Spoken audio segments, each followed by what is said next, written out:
کوفے کے منبر کے آخری سینے میں بیٹھے تھے ابو طالب کے فرزند امیر المومنین. ایک سائل آیا، سادہ تھا، امام کا صحابی تھا، سادگی کی وجہ سے مولا محبت کرتے تھے. اس نے آگے مولا کے سامنے ہاتھ جوڑے، اس نے کہا مولا جیسے آپ یہاں مدد کرتے ہیں ویسے ہی آپ وہاں بھی کریں گے. مولا یہاں تو گزارا ہو سکتا ہے، اگر وہاں ہمیں ضرورت پڑی تو مولا وہاں ہم آپ کو کہاں ڈھونڈیں گے؟ یاری آپ تو وہاں بھی ہوں گے، وہاں قیامت والے دن آپ ہی کہتے ہیں رشتے تو چلنے نہیں، ماں نے تو پہچاننا نہیں، باپ تو دیکھے گا نہیں، بھائی تو پہچانیں گے نہیں. یا علی مومن کا رشتہ ہوگا اپنے امام کے ساتھ. یا علی آپ وہاں ہمیں فائدہ دے سکتے ہیں جو صدر امیر المومنین نے کیا. ملتان میں چہروں پہ ولایت علی کی مسکراہٹ آ جائے گی. امام مسکرائے، مسکرا کے فرمائے جہاں امال تلنے ہیں وہاں علی تمہارا انتظار کرے گا. جہاں امال تلنے ہیں وہاں میں علی تمہارا انتظار کروں گا. اسے کہا مولا وہ امال جہاں تلنے ہیں وہاں اگر آپ ہوگے، مولا بتائیں دائیں کھڑے ہوں گے یا بائیں کھڑے ہوں گے، تخت پہ بیٹھے ہوں گے یا نورانی حصار میں ہوں گے؟ امام نے فرمایا دائیں بائیں ڈھونڈنے کی ضرورت ہی نہیں، انا صاحب المیزان، ترازو ہی علی کے ہاتھ میں ہوگا، تول ہی علی رہا ہوگا. اسے کہا مولا اگر آپ تول رہے ہوں گے تو پھر آپ تو عادل ہیں، آپ تو عدل کریں گے. اگر ہمارے گناہوں کی تعداد زیادہ ہو گئی، نیکیوں کی تعداد کم ہو گئی، آپ عدل دیکھیں گے یا ہماری محبت دیکھیں گے؟ فرمایا ہوگا تو عدل ہی، کیونکہ وہ یوم عدل ہے. اگر ہم نے تمہارے گناہوں کی تعداد زیادہ دیکھ لی تو ہم فرشتوں سے اتنا کہہ دیں گے ایک پلڑے میں اس کے گناہ رکھ دو، دوسرے میں ہماری ولا رکھ دو. ناظرین یہاں پر آپ کو ولایت علی کا اصل مطلب میں آج سمجھاتا چلوں کہ ولایت علی کا مطلب گناہ کرنا نہیں ہے جیسا کہ یہ لوگ کہتے ہیں. ان لوگوں نے اس کا مطلب گناہ کرنا نکال دیا ہے کہ ولایت علی کا مطلب ہے مارو نعرے اور جتنے مرضی گناہ کرو تمہیں لائسنس مل گیا، تمہیں چھٹی ملے ہی ملے. اب غیور بیل کا بھی بیان سن لیجئے اور اس کے بعد میں آپ کو اصل مطلب سناؤں گا کہ ولایت علی اصل میں کہتے کسے ہیں. فرمایا نغفر لکم خطایاکم، تمہارے جتنے گناہ ہوں گے ہم معاف کر دیں گے.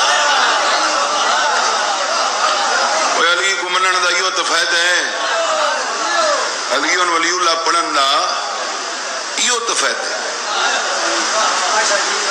بھئی کوئی نہ کوئی کوتاہی کمی ہو سی، میرے جو کاغذ ہی پورے ہوئے کالے کی کول پولیس والے میں روک دین کاغذ ہی پورے ہوئے تاکہ دی جاؤ شاہ جی تواڈے تے احسان کیتا سے چھڑ دیتا سے. کیڑا احسان ہے؟ احسان تا ہاں بھئی کچھ دی کمی ہوندی وقت چھوڑے جدا کاغذ ہی پورے وہ جدا سارے کمیاں کوتاہیاں نہ ہوئے اساں گنہگار ہی نہ ہوں تے نمازیں ہی ساریاں پوریاں ہوئے تے روزے پورے ہوئے تے حج ہی ہوئے تے زکات ہی ہوئے تے وقت چودہ شفاعت کرن چست نہ آئی.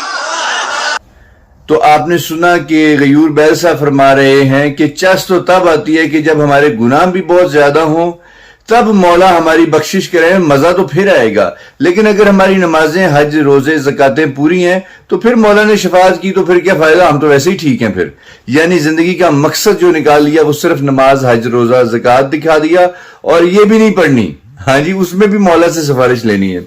تو یہ جناب کتاب مولا کی کتاب ہے اور یہ ہے ولایت. اس کتاب پہ عمل کرنا ولایت علی ہے.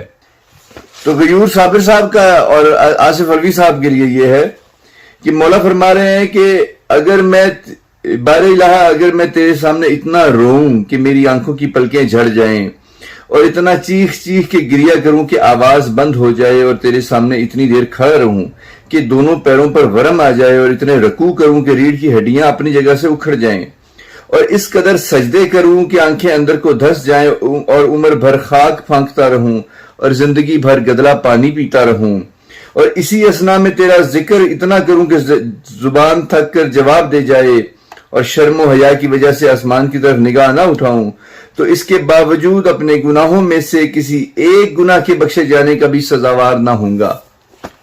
یعنی ایک گناہ کی معافی مانگنے کے لیے اگر ریڑھ کی ہڈی بھی اپنی جگہ سے اکھڑ جائے نا، اتنی دیر رکوع کروں اور سجود کروں تو بھی میں یہ حق نہیں رکھتا کہ تو میرے گناہ معاف کر دے. ہاں جی تو پھر یہ ہے شفاعت اور یہ ہے اہل بیت کی ولایت کا اثر کہ ہم ریکویسٹ کریں گے کہ یا اللہ اس ولایت کے صدقے میں ہمیں معاف کر دے. جبکہ ہمارے بیل صاحب کہتے ہیں کہ چھٹی ہے آپ کو، آپ کے کاغذ ہی نہیں ہونے چاہیے تو بھی آپ کو چھٹی مل جائے گی. ہاں جی تب شفاعت کریں گے تو مزہ آئے گا. بیسیکلی یہ مختصر آپ کو سمجھا رہا ہوں کہ یہ لوگ آپ کو سمجھاتے ہیں، اور نوجوانوں کے لیے خاص کر یہ ویڈیو ہے، یہ سمجھا رہے ہیں کہ ولایت علی مطلب گناہ کرو، رج کے نمازیں پڑھنے کی کوئی ضرورت نہیں ہے، تب بھی مولا تمہاری شفاعت کریں گے. جبکہ مولا آگے سے یہ فرما رہے ہیں کہ جس نے نماز کو لیٹ کیا وہ ہماری شفاعت سے محروم ہو جائے گا. لیٹ کیا، چھوڑا نہیں، صرف لیٹ کیا، ہم نے اس کی شفاعت نہیں کرنی. یہ کہہ رہے ہیں کہ کھلی چھٹی ہے تم لوگوں کو. ناظرین انہاں کولو بچ کے رہو تے اپنے نوجوانوں بھی انہاں تو بچا کے رکھو. السلام علیکم. یا علی مدد حق حیدر.